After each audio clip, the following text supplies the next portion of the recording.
Thank you so much for being a part of this masterclass. I'm honored to be here to share a little bit about my healing journey into wisdom healing Qigong with you.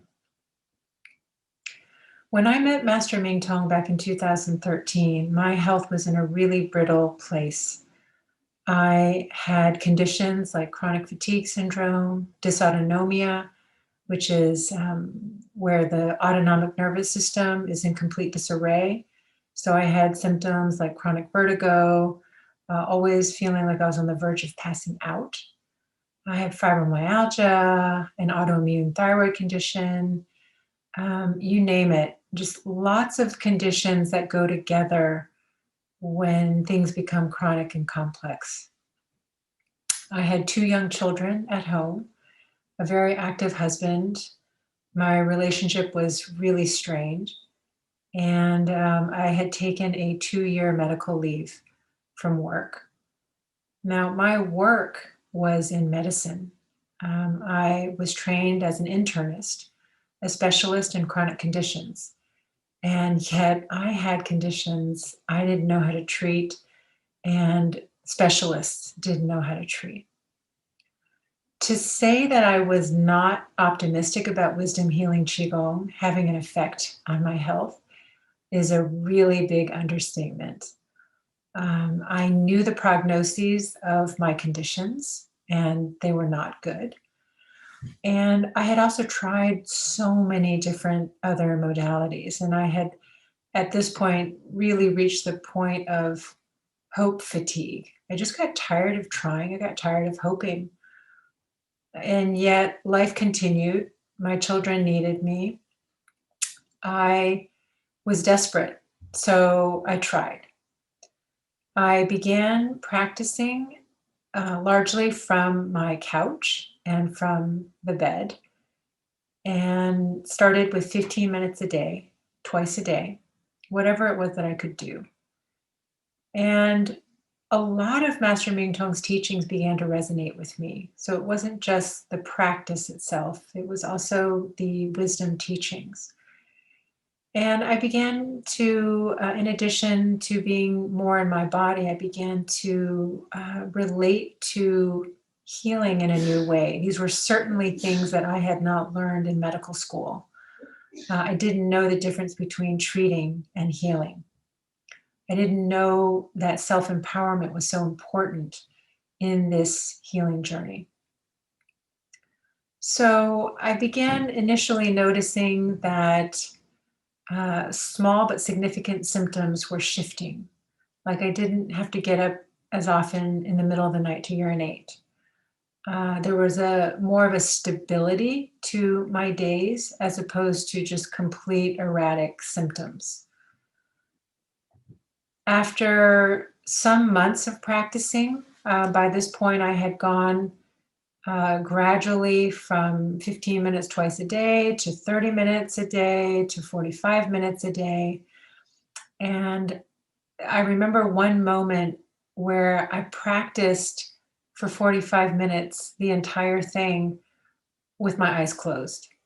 And given how profound and stubborn the vertigo had been, it felt like a miracle.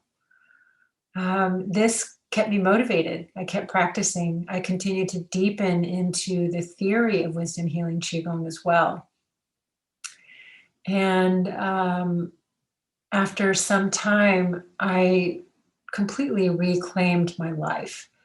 And I wouldn't say I just reclaimed it, I really reclaimed it with much more abundance and freedom.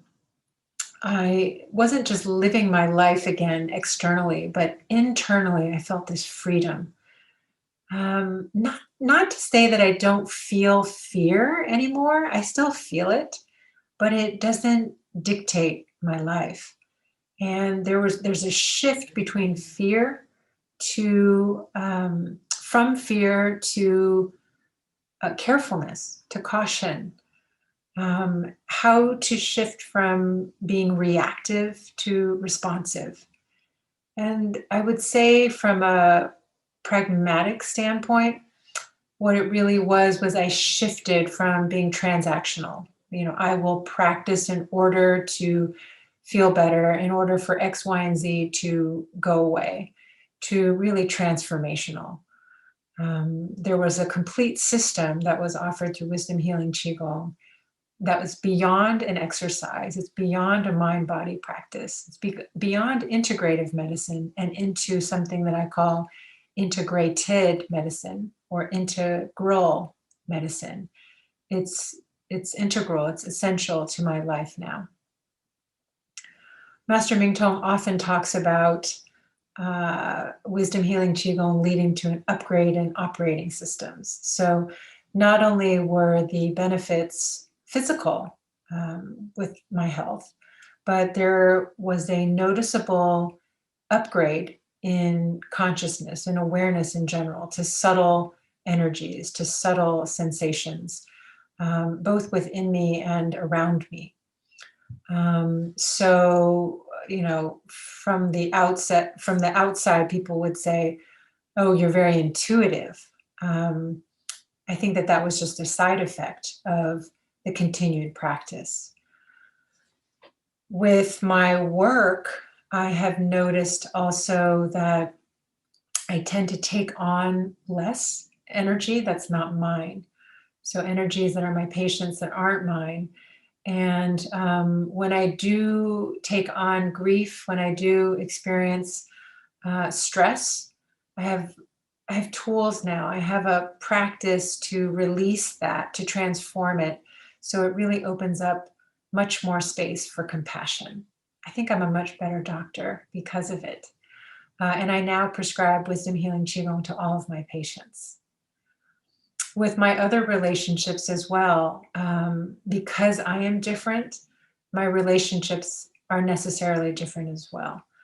My relationship with my husband significantly improved, and not just with more gentleness and compassion, but again with more laughter. There's a lot more pleasure in my closest relationships, and also with my children. Much more trust.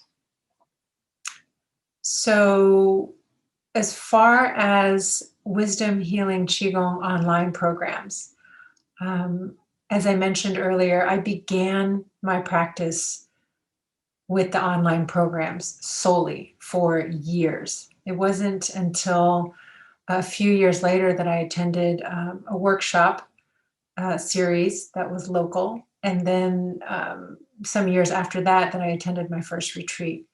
So I can only share how incredible the online resources are and were. And back in 2013, they were much less sophisticated, I think, than they are now.